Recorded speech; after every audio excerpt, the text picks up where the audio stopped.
Hello friends, this is 𝗀𝗲𝗿𝗶. I hope you are all doing well. You are all welcome to my YouTube channel and you are all welcome to my new video. In today's video, I am going to teach you how you can model a dustbin in 3ds Max. The video is going to be very informative and knowledgeable, so do not miss and watch till the end. And don't forget to subscribe the channel and press the bell icon so that you can get the notifications of my future videos. So let's start. So first of all, I'm taking a cylinder.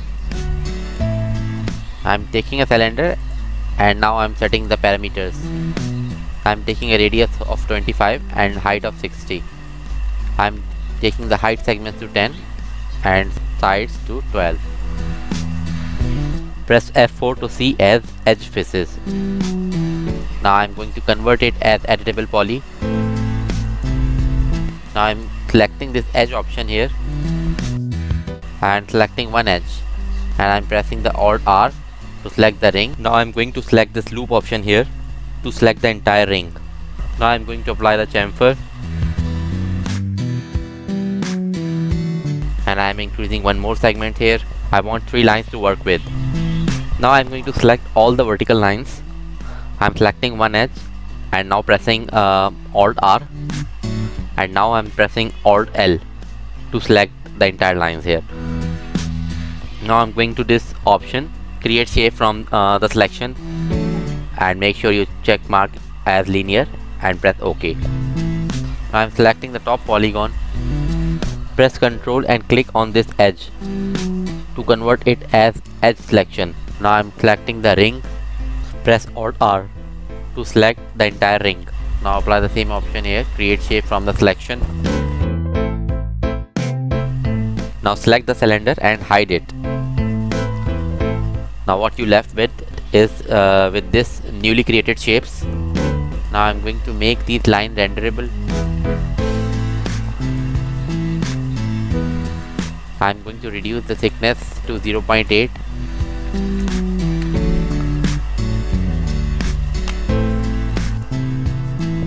Now I'm going to select those horizontal lines and make them renderable. And now I'm giving them the thickness to 0.6. Instead making it 0.7.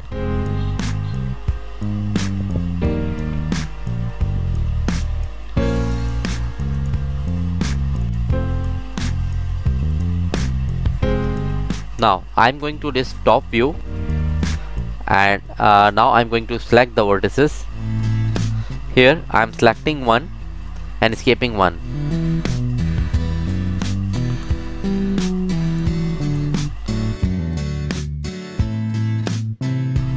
Now go to this option and select the middle option, use selection center. Now I'm going to apply the scale here, press R to open the scale option. Now drag it on X and Y axis, bring it inside those vertical lines. Now I'm going to invert the selection here. To invert the selection, you will have to press Ctrl I. That will select the other remaining vertices. Now this time I'm going to push it outside those vertical lines. I think it is looking nice here.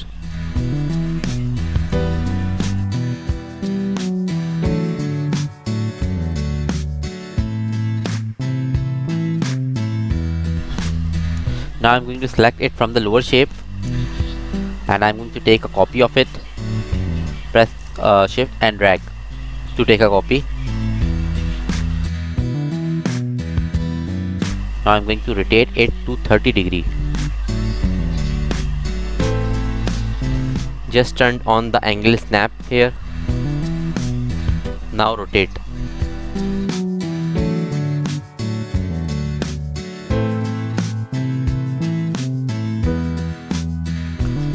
Slightly push it downward. Now I'm going to select both of them, and I'm going to take 2 copies here.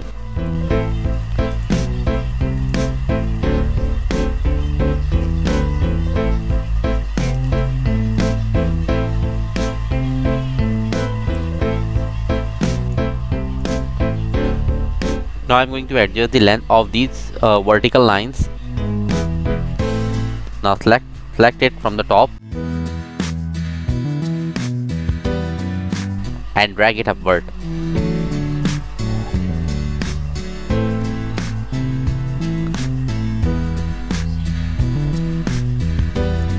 Now I'm going to create the base here.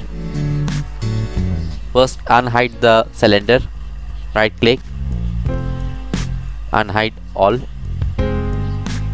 Now I'm going to select the bottom polygon and I'm going to detach it.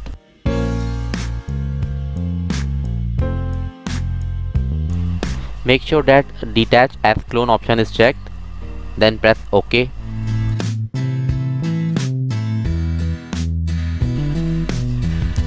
Now again hide the cylinder, select it and hide it.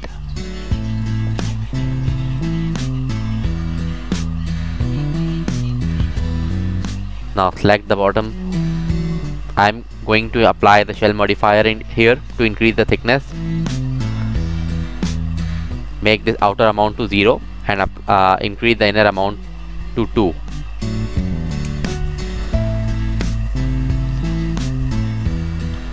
Now I'm again applying the edit poly modifier here.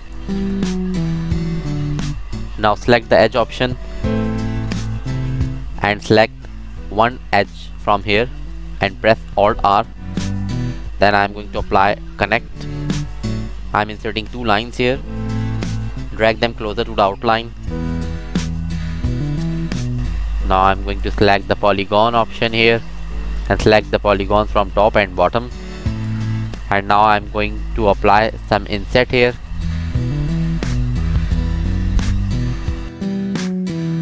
Again I'm going to apply the inset. Press on this plus sign. Press OK.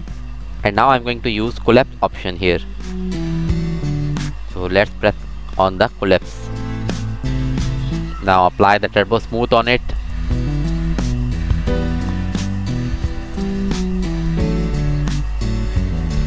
Increase the iteration to 2 here.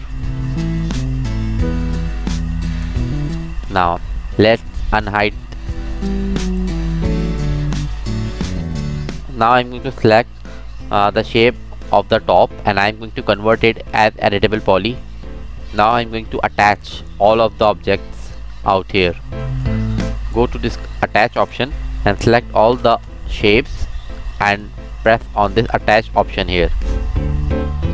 Now go to the modifier list and apply the taper modifier on it.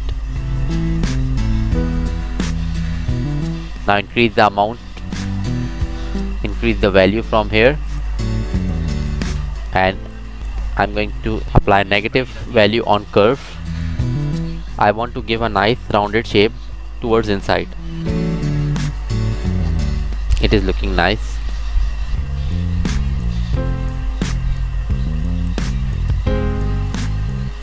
You can always play with the values of your choice.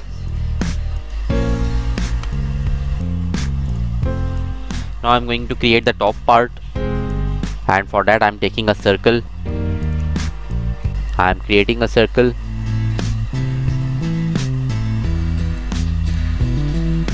Drag it upward.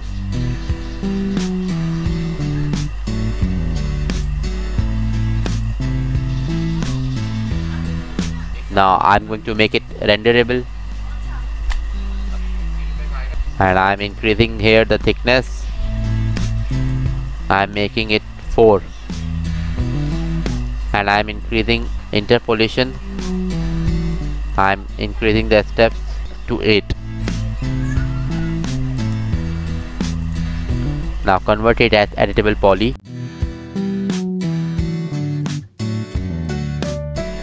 Select the edge option. I'm going to select one edge from here. I'm going to press Alt R to select the ring, and now I'm going to press the Alt L to select the loop.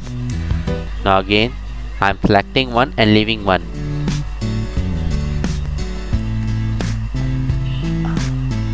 I'm selecting it alternatively.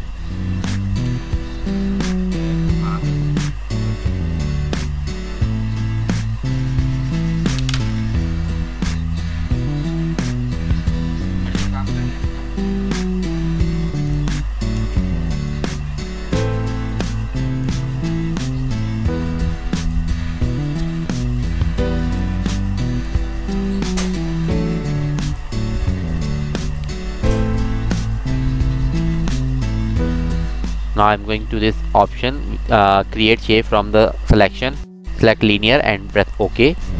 The shape is created. Now reduce the thickness of it. I'm going to make it 2.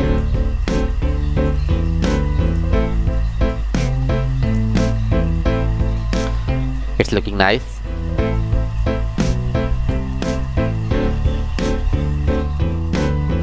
Now I'm going to create the floor. I'm taking a plane. I'm increasing the size here.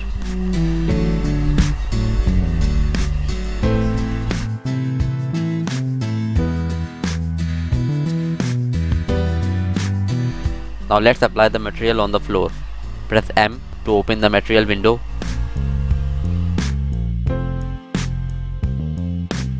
I'm taking a material of floor.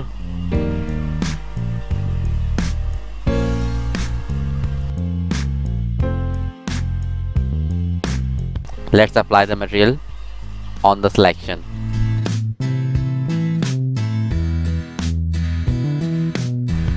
Apply 𝗰𝗹𝗶 modifier to adjust the material here.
So viewers, thank you for watching my video. If you like this video, please press the subscribe button and press the bell icon to get the notifications of my future videos.